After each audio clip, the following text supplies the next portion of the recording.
Why do scientists say you're made up of 37.2 trillion cells? And what does that even mean for you? Alright, let's break it down. Your body is like a bustling city made up of cells, the basic building blocks of life.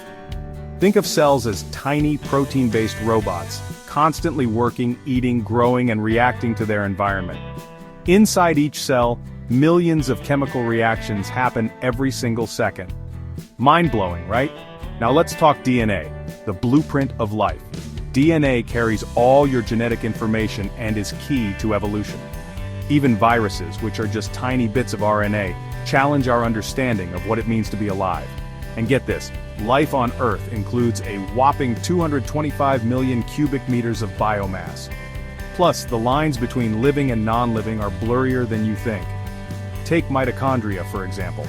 They were once free-living bacteria that now power your cells. Crazy, huh? But here's where it gets even more interesting. Could artificial intelligence one day be considered alive? As AI continues to grow more complex, some scientists are starting to wonder.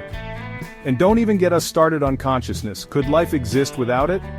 So, are we just cells, or is there more to this story?